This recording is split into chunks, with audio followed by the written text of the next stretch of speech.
Keeper of the Lost City's Everblaze, Chapter 48. Where did you get this? Sophie asked, not sure if she should feel excited or terrified. Mostly she felt confused, especially when Keith told her, I found this in my cape pocket this morning. No idea how it got there. You didn't get one? She checked her pockets to make sure, surprised at how disappointed she was when they were empty. She felt even worse when she read the Black Swan's message. Careful plans have now been changed, so a meeting must be arranged. In 3 days' time, when the evening star ascends, find us where the lost have no end. They want to meet with you, Sophie mumbled, reading the message again to be sure. I know! They're finally including me on the team. Hope they know this means their little rulebook just went out the window. And the first change I'll be implementing is clearer, stinking directions. Any idea where the lost have no end is? Probably the Wanderling Woods, by my tree. They've left me notes there before. And evening star ascends? Right after sunset, Sophie finished. Cool. Party with the Black Swan in 3 days. Bring your dancing shoes, Foster, and maybe try to look a little less miserable than you do right now, because it's a serious bummer. Come on, this is good news. Is it? She asked. How do we know it's not a trap? I don't, Keith admitted. But even if it is, remember, last time we met with them, you got your abilities fixed, and that Forkle dude gave you some answers. And then we almost died, she reminded him. Details, details, he laughed when she didn't smile. I'm kidding, Foster. I do realize it's a risk, but I think it's worth it, especially since they want us to meet in the Wanderling Woods. I mean, how bad could that be? Well, for one thing, they only gave you a note, not me. Don't you find that suspicious? That is weird, Keith admitted. When was the last time you checked the cave? Not since we realized they had a leak. Then maybe there's a note waiting for you. That would make sense, if you think about it. Sandor's got so many security things around here, the cave is probably the closest they can get. Maybe. Gee, try to sound less excited. Actually, never mind. Get your shoes on. We're going to the cave. And get ready for an epic I told you so when we find your note waiting. Keith kept true to his word, and his I told you so was so loud it was still echoing around them when Sophie unrolled her tiny scroll. Her note showed the same instructions, but it also included an extra verse. The days ahead will be dark and dour. You must not fear yourself or your power. Not cool. I didn't get a present with mine, Keith complained, as he unhooked a familiar, black, Magsidian swan charm from where it had been latched through the paper. Magsidian was a rare mineral only the dwarves could mine, and it had the ability to affect certain forces, depending on how it had been cut. The last time they'd used a charm, it had steered the needle of Sophie's compass towards the Black Swan's hideout. She had no idea what they'd need it for this time, but that was the least of her worries at the moment. Do you really think we should trust them? She whispered, glancing over her shoulder like she expected a fleet of dwarfs to pop out of the sand. You most definitely should not, Sandor interrupted, to neither of their surprise. Sophie was honestly shocked he'd kept quiet as long as he had. Other than a few squeaky sighs, he hadn't even argued about them going down to the caves. But he was back in full-fledged overprotective bodyguard mode as he added, They've already proven that they cannot ensure your protection. I will not let you blindly follow these instructions. But they gave us 3 days to prepare, Keith reminded him, and they told us where we're going. I'm betting they knew you were going to freak out about this. So now you can do whatever obsessive safety stuff you want to do first. Sandor couldn't argue with that logic, but he still mumbled, I do not like it. I don't either, Sophie admitted. I mean, why reach out to us now, after all these weeks of silence? I don't know. You did just tick off the Ogre King and almost start a war, Keith said with a smirk. Maybe they decided you can't be left to your own devices. Sandor released another squeaky sigh. That almost makes sense. Of course it does, Keith told him. Next thing Sophie knew, Sandor and Keith were coming up with a plan. She tried to listen, but mostly she kept rereading the Black Swan's note, wondering if they knew something she didn't. One line in particular stood out from the others. The days ahead will be dark and dour. Despite the Black Swan's prediction, nothing dark and dour happened during the next 3 days. Sandor haunted Sophie's every move, even though all she did was organize more trunks of wedding decorations in Edeline's office, finding nothing useful, interesting, or related to the Black Swan in any of them, and hanging out in her room. Dex was too busy working on the ability restrictor to visit, but he hailed her every night, and didn't even freak out too much when she told him about the meeting with the Black Swan. He did, of course, ask if he could go, but Sophie told him the same thing she'd told Fitz and Biana. She couldn't risk scaring the Black Swan away. Biana tried to convince Sophie that she could sneak along as a vanisher, but since she couldn't stay invisible for longer than a few minutes, she had to admit she couldn't handle it.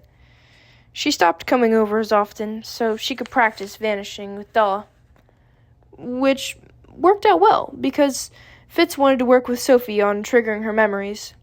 He'd stop by every afternoon to test new trust exercises, but nothing seemed to work, even when he had her stand on a chair and fall backwards into his arms. He did catch her, without even bruising her, but all it earned them was some serious teasing from Keith, who'd showed up just in time to find Fitz cradling her.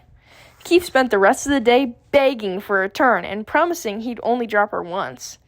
It was frustrating and discouraging, but somehow comforting in the same way. Like, life had found a path back to normal.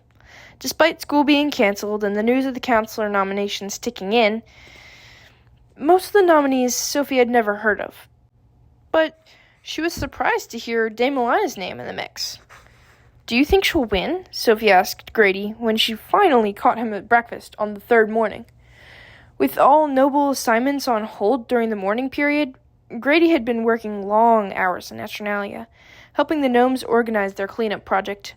Apparently they were saving all the shards of jewels to build a monument to Kenric's legacy, which Sophie knew was an awesome idea, but she wasn't sure she could bear seeing it when they were finished. "Alden seems to think Dame Elina has several supporters," Grady said, serving Sophie a huge slice of the purple perca-root pie Edeline had conjured up before heading out to work in the pastures. "Why? Are you afraid of losing your principal?" Actually, Dame Elina was Sophie's top pick. She'd been extra kind and supportive at Foxfire lately, and she always sided with Alden. Having her on the council would guarantee another vote in Sophie's favor. She took a bite of her breakfast, relieved when it tasted like bacon mixed with more bacon, and covered with melted cheese. Gnomes really did grow the best-tasting vegetables, though she had yet to discover a pizza-flavored one. "How long do you think it's going to take the council to come to a decision?"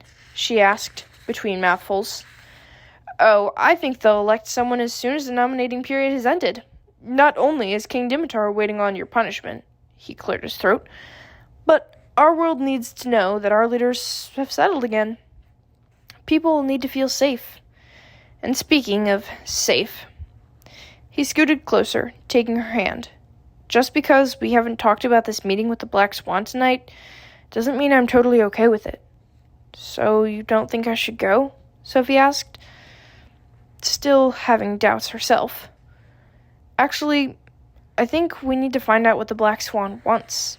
But I don't trust them, and I definitely don't trust the Neverseen. So I'm going to insist you take Sandor with you. And not just to the Wanderling Woods. Anywhere they take you. None of that drugging you and taking you away somewhere all alone stuff like last time." "They might not allow that," Sophie warned him. "Last time, they wouldn't let Keith go with me." "I can be much more persuasive than Mr. Sensen," Sandor said, patting his weapon-filled pockets. "And if they refuse, I shall drag the two of you home immediately." "But this is not up for debate," Grady interrupted. "You are not to go anywhere without your bodyguard, and that applies to everything for right now. If Sandor's not with, you don't go. Understood?" "Not until things settle down." "Fine," Sophie mumbled. She knew a losing fight when she saw it. Plus, She had a feeling she knew what things Grady meant. She'd caught Fitz and Keefe whispering about an Exile Sophie Foster campaign that apparently had a bunch of supporters. As she'd heard Keefe putting it, the Lost Cities were not a Foster-friendly place at the moment. She pushed aside her plate, no longer feeling hungry. Grady pushed it back and added 2 pink folded pastries. That's another thing. I know you're under a lot of stress, but you still need to eat and sleep and do things with your friends that don't involve conspiracies or rebels or testing your abilities. Childhood is a precious gift, Sophie. Don't let anything steal it away. Sophie nibbled on one of the pastries, which tasted like crepes soaked in butter and sugar. It's not really my choice, is it? Yes, it is. I wish I could give you a world where everything was perfect and shining and safe. I used to think that's what we had, but he shook his head. I've realized now that our world doesn't define us. We define our world. And I hope you'll fill ours with as much light and happiness as you can. You realize how silly that sounds, right? I do. But after everything that's happened, I think we could use a bit more silly in our lives. The rest of the day passed in a blur, and all too soon the sun was setting, and Sophie was bundled in a thick cape and headed to the Leapmaster. Hopeful she was doing the right thing. Of course, Grady and Adeline were waiting for her. She braced for a long lecture and an even longer list of rules and warnings. All they did was hug her. Really? That's it? Sophie asked, as they called the crystal for the Wanderling Woods. Why? Adeline asked. Because I'm going off to a dark, lonely forest to meet with a group of rebels, one of whom might be a traitor. We trust you, Adeline promised. And we trust Sandor, Grady added. Sandor pounded on his burly chest, which was now strapped with 2 rather terrifying daggers. Sheathed next to his sword was an Obscurer and a Melder, one of the rare elven weapons Sophie kept hoping she'd never have to see again. Nothing will get past me, he promised. Sophie nodded, but she couldn't help remembering the way King Dimitar had tossed him aside like a piece of trash. If you don't want to do this, you don't have to, Grady told her quietly. Yes, I do. She repeated the words in her mind until her legs felt strong enough to move. Then she took Sandor's hand, glad she had someone to hold on to, and let the light carry her to the Black Swan.